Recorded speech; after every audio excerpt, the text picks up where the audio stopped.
Awesome. Here we are. Hi, Wendy. Thank you. JJ. Thank you so much for taking your time out. I know you're very busy.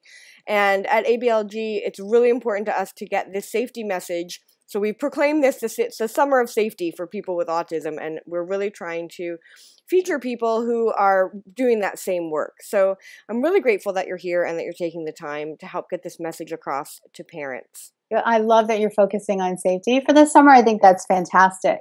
You really need to bring a lot more attention to this issue with so many kids wandering off and so many tragedies happening. So it's wonderful that you're focusing on that. Yeah, thank you. And for what you guys are doing, it's just amazing. So first, just if you don't mind taking a minute to introduce yourself and the National Autism Association. Okay, sure. I'm Wendy Fournier. I am the mom of 3 kids. My youngest is affected by autism. She's 15 years old now. Her name is Allie. And got involved with NAA way back in 2003 when we formed the organization. And I have been working for NAA for 12 years now. Wow. So it's been a while. Tell us a little bit about your role with the NAA. Okay, I am, well, I'm a founding board member, and I've been the president of NAA since 2006. So my focus is really on making our programs work, developing our programs, making sure that our outreach is there, you know, with the community, kind of directing things, and, you know, being the spokesperson for NAA and, you know, helping with the day-to-day operations of the organization. We're actually in Rhode Island now. So now it's here with me and our executive director, Kelly Vanasek. And we're in a beautiful town of Portsmouth, Rhode Island. You know, great location. And, you know, we're just really happy with, you know, NAA and the programs that we're doing. So really that's our focus every day, is how can we help as many families as possible across the country. Yeah, and I really loved the mission statement that I took a look at on the website, and it reads, "The mission of the National Autism Association is to respond to the most urgent needs of the autism community, providing real help and hope so that all affected can reach their full potential." That is so powerful.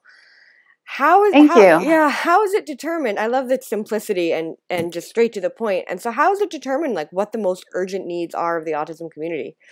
Well, it's what people are telling us, you know. So when we're getting phone calls and we are at conferences and we're talking to hundreds of parents, thousands of parents, and then we're all parents of kids with autism ourselves. Yeah. So we know what kind of struggles families are facing and individuals with autism are facing. And there are, you know, a lot more resources available to sort of higher functioning end of the spectrum. You know, I mean, there's a lot of advantages and there's a lot of disadvantages depending on where you are on the spectrum. But we're focusing on what we call the most urgent needs, which are the ones that seriously affect the quality of life of our kids and put them at risk of harm, injury, and even death. So a lot of our programs now are based on safety issues. Yeah, which brings us to the Big Red Safety Toolbox. But why and how was it created? The Big Red Safety Box was an idea of Lori McElwain. She's the co-founder of NAA and really the driving force behind all of our safety programs that we're doing. So we started working on the wandering issue back in 2007. We had experiences with our own children. We had heard, you know, several news stories were starting to come out, and it was just becoming more and more frequent. And having had those terrifying experiences ourselves, we wanted to know, how often is this happening? You know, is it really common? So we started really digging into the wandering issue back then. And in 2011, we thought, there are no resources out there for families. So their kids are getting out of the house or out of school. They're being injured. You know, there were several deaths at that point. And when we asked parents, have you received any kind of advice on this type of behavior from your doctor or from your school staff or anybody, the answer was always no, that they had nobody had ever mentioned it to them. They had no resources available to them. So then Lori came up with the idea of the big red safety box. And she said, okay, this is what we need to do. We need to put actual physical resources into the hands of families so that they can be educated first and foremost that this is a problem that does affect a lot of people with autism. Mm-hmm. And then we're giving them tools so that they can start implementing strategies to prevent those incidents from happening in the first place.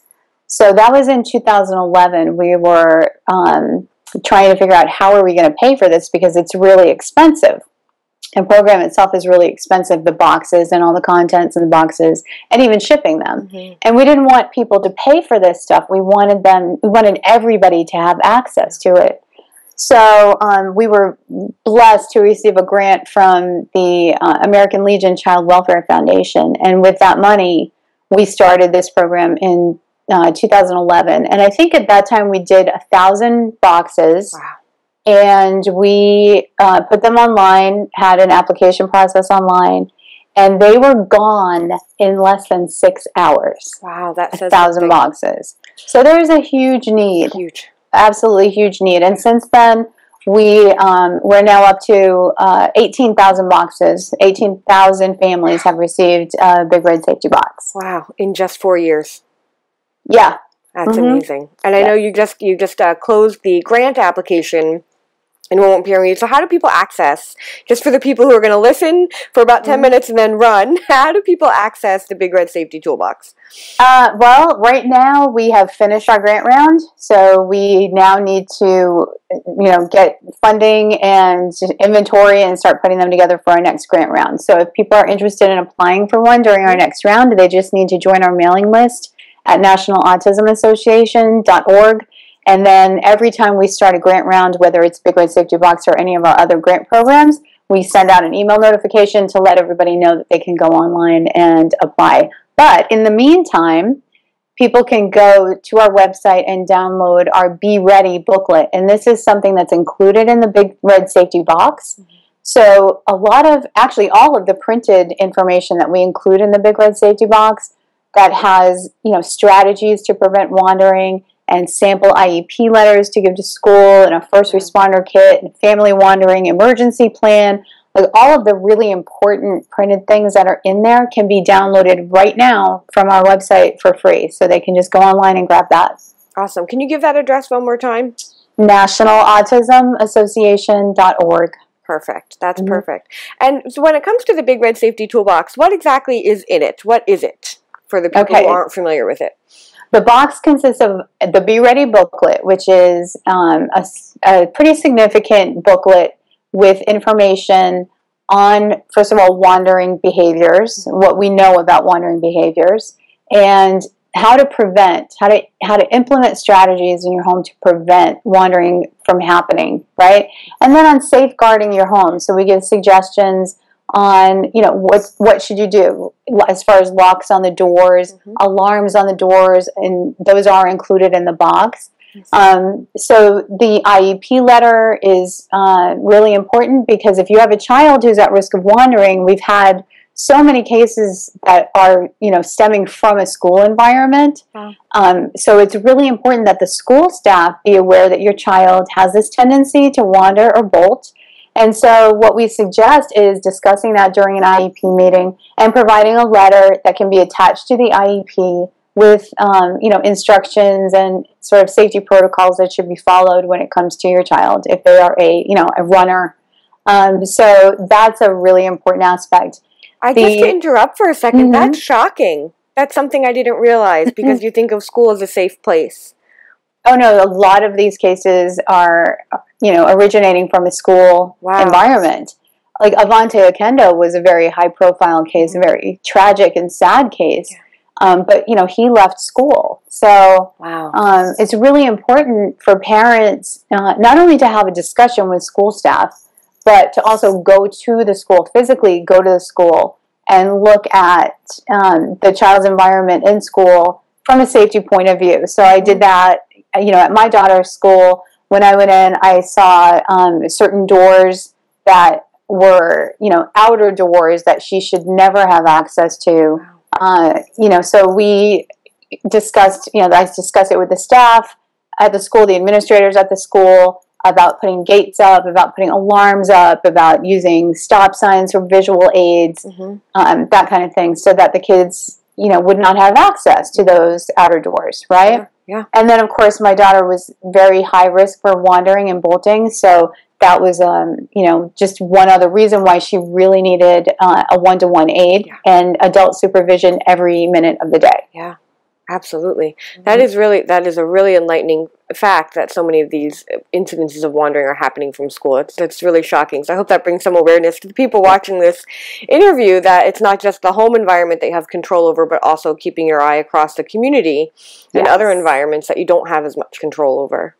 Exactly. Ooh. And right now we are working on a new program for teachers. So we're going to be announcing that really soon, but we're going to try to address the safety issue on a much larger scale throughout our schools and across the country. What a great initiative. So back to what's in the box. So you have the printed materials, the IEP checklist. You mentioned there's some of the alarms that are actually included in the box. What else? We have 2 GE alarms, so they're magnetic. They're the magnetic alarms. So they don't need to be installed with screws or anything like that. They have an adhesive backing. And one goes on the door, and then one goes on the door jamb. So when they're next to each other, there's a magnet there. But if they become pulled apart from each other, an alarm is going to sound. So they're really, really loud. They're like incredibly obnoxiously loud. Great. So if your child were to open the door or window, it depends on your child where you're going to strategically place these things. Yeah. But they are extremely effective at keeping kids in the house. And there's also an order form in there because we work with road ID because we believe it's so important for kids to have some form of identification, especially if they're nonverbal. That has parental contact information. But also letting first responders or anybody who would come in contact know that they do have autism or that they are nonverbal, whatever is appropriate. So with Road ID, we have these shoe tags created, Velcro shoe tags. And so when you receive your Big Red Safety Box, you fill out this form with the information that you want engraved on the shoe tag and send it to Road ID, and then they will engrave it, your customized information, and send it back. So you'll have this ID tag for your child. Wow. We also put stop signs in there, adhesive stop signs, because a lot of our kids, are very visual, and just a simple visual aid can be so helpful. So you put a little stop sign up by the door, all of the doors, windows, and it may cause your child to pause even for a couple of seconds, and that may be enough time to prevent something tragic from wandering. Yeah. We have window clings in there too, one for your car, one for your home. Great. And it says that there is a person with autism who may not respond to verbal commands, which we think is really important too, because a lot of our kids, say you were in a car accident or something like that, and the police were trying to talk to your child and the child's not answering, it's important to let people know what's going on in an emergency situation. So those are in there as well. Wonderful. It's so comprehensive. And then on the National Autism Association website, it's also there. You have some downloadables also that are involved in the kit, like the stop signs are downloadable there in the safety shop. Yeah, there are you can actually print out the caregiver toolkit, the Be Ready booklet, and there are stop signs already in there. So you could, when you print that, you could cut those out and tape them onto a wall if you wanted to. And then we have in our online store, we have some random things that we include in the box because a lot of people have multiple kids, multiple doors. They need extra stuff, so we do have some stuff available in our website. I love that you have the noisy alarms because a lot of times when we go out and do an initial intake with our families and I ask, we always do a safety checklist to make sure the home is secured, whether or not the child has ever been reported to have wandered or not. And a lot of times the parents have a home alarm system like ADT or something, which is great if someone's breaking in, but the alarms, when someone comes or goes, they go, dee-dee-dee-dee. Oh, yeah. And the family desensitizes, and they don't even hear if someone's coming or going. So, the noisy alarms are something we also really try to promote, getting something that is really going to bring your attention to the fact that someone's coming or going that you're not going to get used to. And you can't rely just on one thing either. You know, like we are always using the phrase multi-layered approach to safety. So just because you have, you know, alarms on your doors doesn't mean your child is going to be safe, you know, and just because you put stop signs up doesn't mean your child's going to be safe. And, you know, if they have a tracking device, does not mean your child is going to be safe. You have to implement as many things as are appropriate for your child using that multi-layered approach so that every single possible angle that you can cover is covered. That's so important. That is so important. So if this is overwhelming to a parent, because when it comes to, you know, home education programs, which is what ABLG specializes in, or you know, school programs, we talk about language and academics and social skills and, you know, reducing challenging behavior. And so safety often falls to the bottom of the list. And in terms of wandering, in terms of internet safety, in terms of safety and technology, I mean, it falls down. So if that's something overwhelming for parents, like what are 3 things that they could just do tomorrow that would significantly impact how safe their children are? Well, the door alarms, I think, are key. Absolutely. You need to know if your child's gonna walk out of the house. So you want to make sure that you have alarms or significant locking devices on your door. And it may be, you know, for some kids, different types of locks are appropriate, you know, for others. The problem is you got to stay one step ahead of your child. So you may have a younger child and use a little hook and eye lock on the door for a while, but there will come a day when your child figures out how they can open that up. So securing the doors and windows is really important.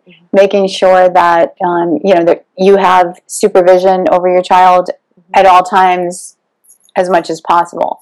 So it's not possible for anyone as a caregiver to have their eyes on their child 24 hours a day. It's not possible because you need to sleep and you need to go to the bathroom, and you know, so it's not realistic to think that any of us can watch our kids for 24 hours a day. But there are ways that we can you know, kind of keep an eye or an ear on our kids. So I suggest using things like baby monitors. You know, so if your child is, you know, so let's say that they're playing in their room, and you're going to go take a shower, something like that. You bring the baby monitor with you so you can hear, you know, so you can hear everything that's going on. At least you have that, because it's so hard, especially for single parents, to feel safe. And there are so many that come to us and say, you know, I can't sleep at night, or one story that just haunts me is this mom who said she takes her couch every night. She takes her couch, slides it in front of the front door, and she sleeps on the couch because that's the only way she can sleep at night. Wow. And talking to your child, you know, to the extent that you can. So if you're developing educational programs, you know, of course, everything with our kids has to be tailored to how they learn and how they understand things. So it may be using social stories, maybe using some sort of a schedule for them. And I should probably talk about that a little bit more. You want to teach them, you know, about keeping themselves safe, and teach them about rules on when it comes to leaving the house. But the absolute most important thing that I think we need to understand with our kids is, what is their trigger? Because wandering and elopement is a form of communication. Okay? So it's our kids trying to say, I want to get to something, or I desperately need to get away from something. So figuring that out can help you to develop strategies to prevent the need for them to wander. You want to prevent those triggers or minimize the opportunity for those triggers to arise. So I will give you an example. A lot of our kids are drawn to water. So, you know, of course, the scariest for all of us is the kids who are drawn to water. But, you know, they're trying to get out of the house because they want to bolt over to the neighbor's pool, or they want to bolt to the nearest pond, something like that. If you know that that's your child's trigger, then you can work with them on a swimming schedule. So let's say you create a schedule and a visual schedule for your child. Tuesdays and Thursdays are swimming days, right? Then they know, after, you know, they get used to this and they're in jive with the whole schedule thing, right? They know that on Tuesday and Thursday they're going to get to go swimming, and you're consistent with it, and every single Tuesday and Thursday you take them, then they can look forward to that, know that it's going to happen, and know that they don't have to try to sneak out to make it happen. So there are little things like that that you can do. But understanding the triggers is key. And when it comes to the bolting triggers, like certain noises that might set our kids off, you know, and you need to have that level of awareness for the things that really bother them and kind of be one step ahead, preventing those. Let's say it's a dog barking, you know, or a baby crying, you know, prevention as much as possible, but instantaneous response from the caregiver. When you hear that sound that you know is a trigger, you can de-escalate your child immediately before they feel the need to elope. And really reducing that need to, like you said, sneak out because they know that they're going to have access to what they want at some point. Exactly. Yeah, that's a really important point. Wandering is a form of communication. I wish we could put that up in big, I'm going to figure out how to do it. We'll put it up in big, bold, red letters. I want to get away from something, or I want to get something. That's typically what's going on with the kids. If you look at the cases, that's usually what's happening, is they're trying to either get to something, or like in Avante's case, trying to get away from something, right? So you figure that out. It's all about prevention. I mean, response is really important, and we put a lot of time and a lot of resources into response because searching for a kid with autism is really difficult. So we've helped develop search and rescue guidelines with the National Center for Missing and Exploited Children. But we don't want to get to that point. We want to work on prevention first.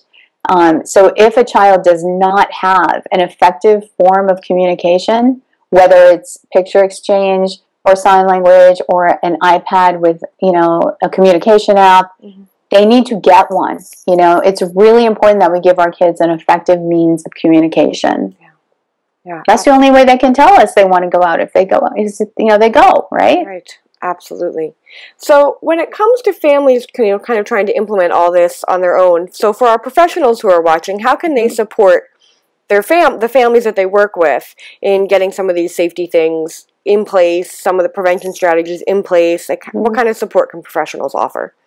I think helping with social stories for kids, helping kids to learn safety skills on their own, helping families to secure their homes and any other areas that the child is in, helping families to make sure that their child does have an effective means of communication.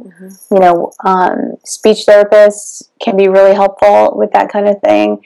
And, you know, picture schedules. So if you're doing any kind of, you know, ABA or any other kind of behavior therapy, incorporating some sort of social stories in there about safety would be really important. And I think, you know, professionals can come in that area and just, you know, and then just give everything another set of eyes, you know, looking from that safety point of view. Right. Things that a family might take for granted because they see every day, a window or something.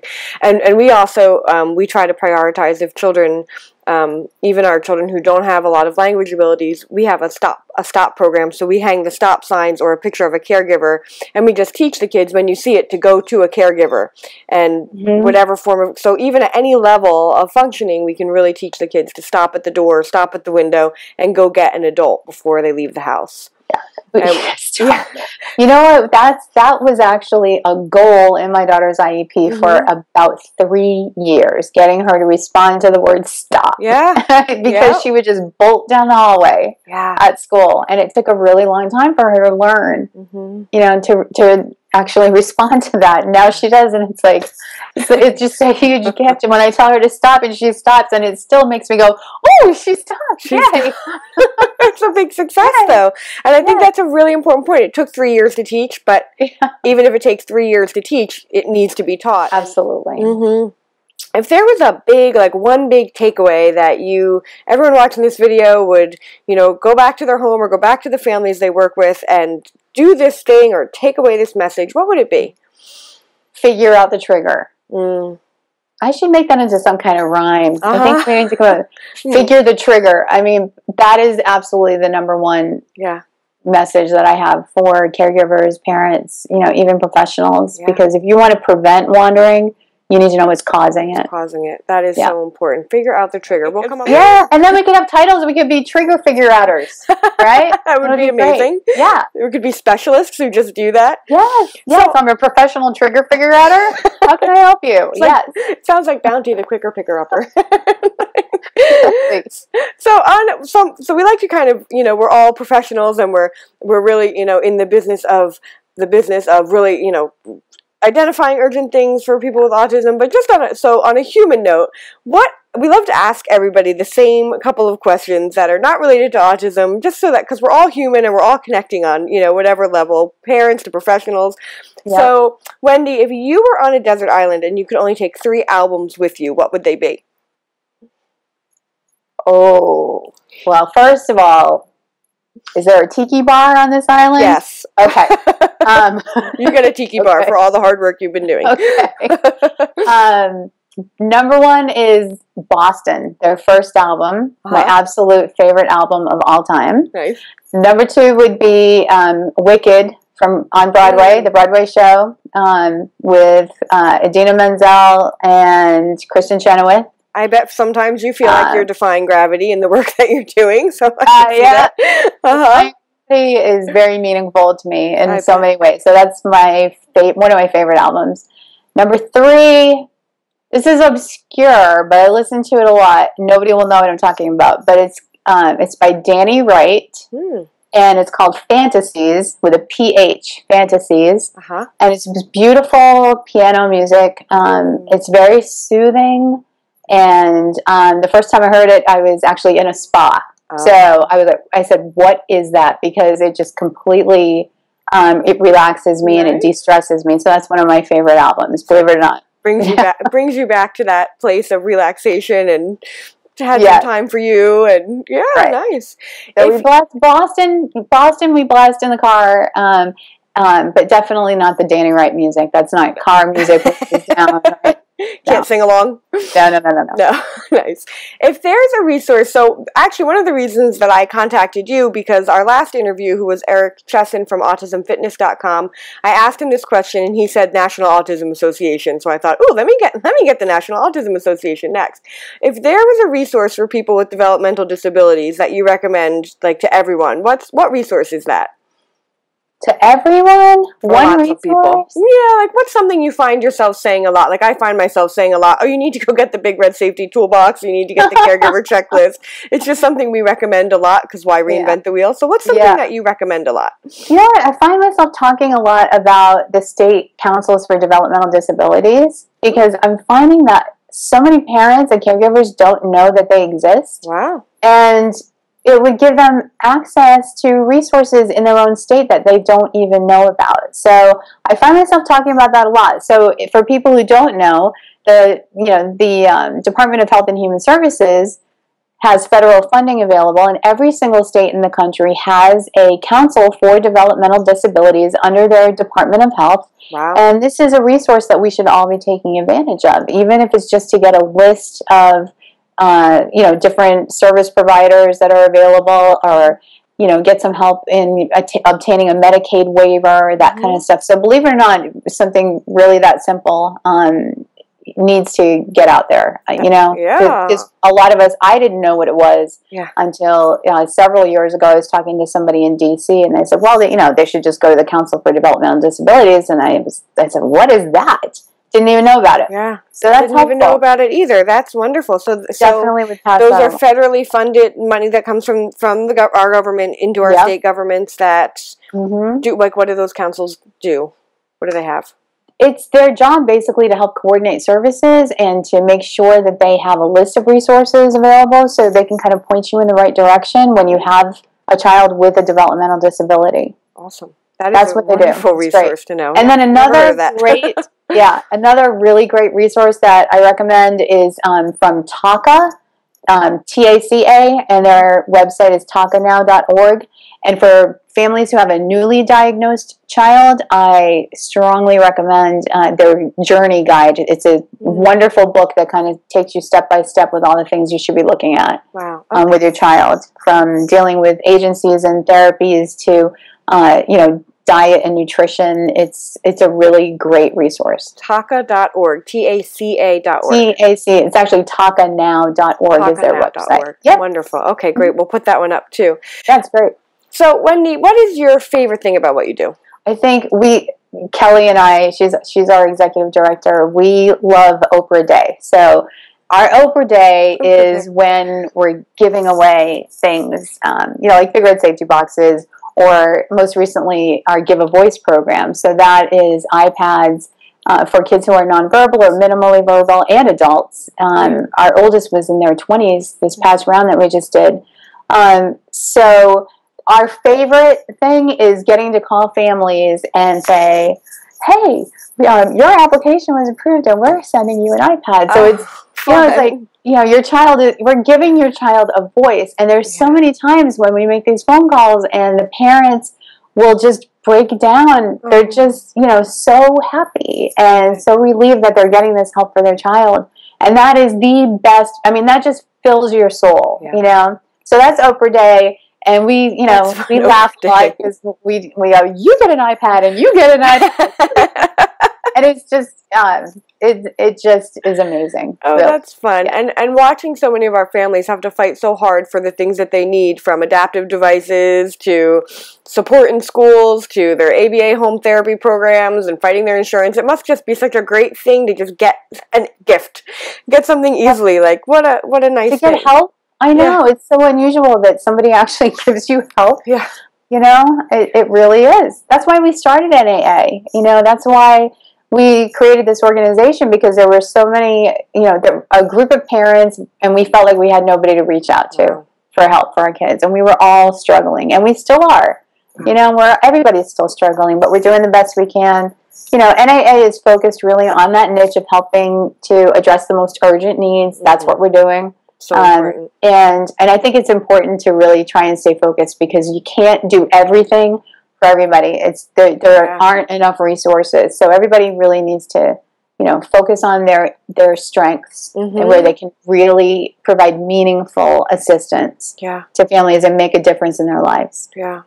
What are some of the urgent needs that you see coming up, would be my last question for you. So safety definitely being an urgent need, because I think we can agree that the costs of not addressing that, well, we've seen what those are, and it's not something any parent wants to go through. So what are some of the other urgent topics that are coming up as our kids are getting older and, Well, the police training as our kids are getting older is a big factor, because we need first responders to recognize that somebody may have autism, so they may not be responding to verbal commands.